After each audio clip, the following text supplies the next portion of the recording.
Good morning, Your Majesties. Welcome back to my YouTube channel. For those of you that are new here, welcome to my YouTube channel and happy Monday. I have another story for you guys. This one is called Paranormal Encounters number 6. So I'm going to be telling you guys the Paranormal Encounters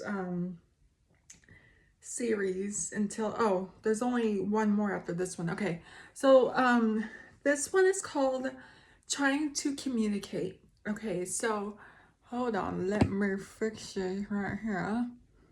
Okay, Trying to Communicate. This story is actually several stories in one. It starts out with my best friend from grade school.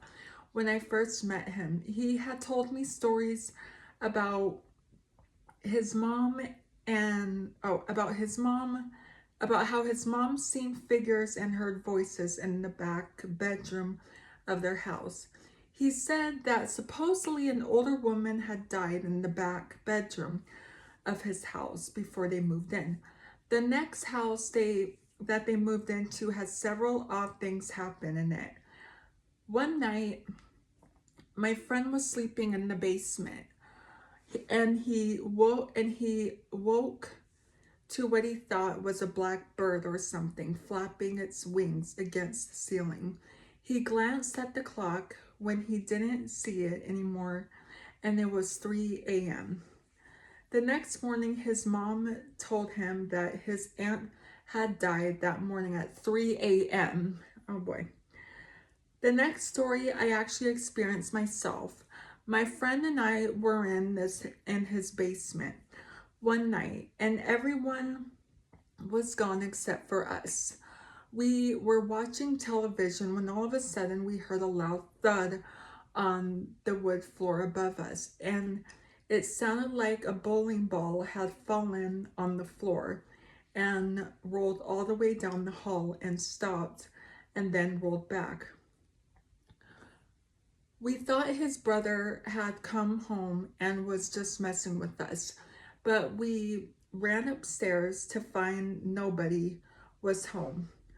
We checked the closet where their bowling balls were, and none had been moved.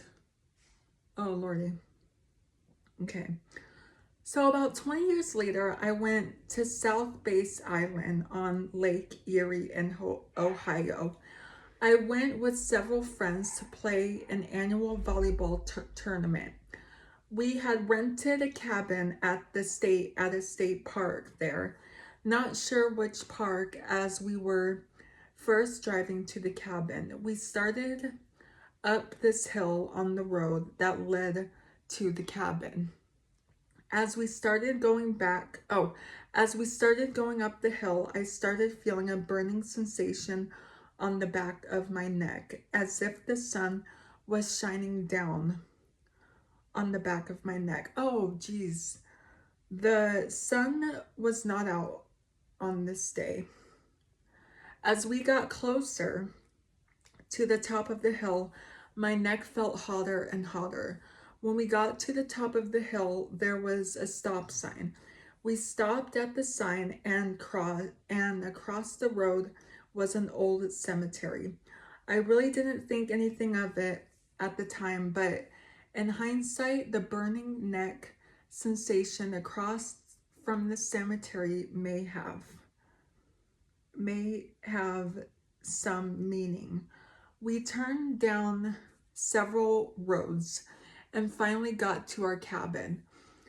We got all settled into our cabin, and we all gathered in the main living area of the cabin. We started talking and somehow got on the subject of ghosts and ghost stories.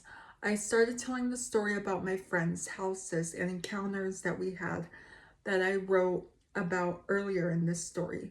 I started telling the story about the sound of a rolling ball, and suddenly the television that was sitting in the cabin came on all by itself. Jeez. We all looked at each other. One of my friends reached over and turned it off and said, "That was weird." I continued my story, and the television came on again. There was no picture on the television. It just had a static picture. This time, my friend unplugged the TV and said, if it comes back on, this time we are leaving. It didn't come back on, and I finished my story. Nothing else happened that night, but I got up the next morning to discover that the cemetery that I had seen when we were driving to the cabin was backed right up, the cabin was backed right up to our cabin. Nothing else happened. The 2 days that we were there, when we went to leave, we cleaned the cabin up and packed all of our stuff into the car. My friend threw me the key to the cabin to lock it because you had to use a key from the outside to lock the door. I stuck the key into the lock and turned it to lock it. When I tried to pull the key back out, it wouldn't come out. I turned the key every way I could and it wouldn't come out.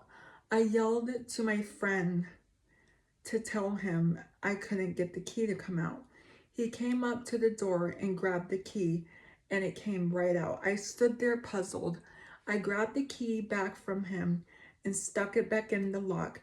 I tried to pull it out again and it wouldn't come out. Once again, I tried everything I could to try to pull the key out and it wouldn't come out. My friend grabbed the key and pulled it right out again. I'm not sure what or who it was that was trying to communicate with me, but I believe it was something paranormal. Oh man. Wow. Well, that's really scary.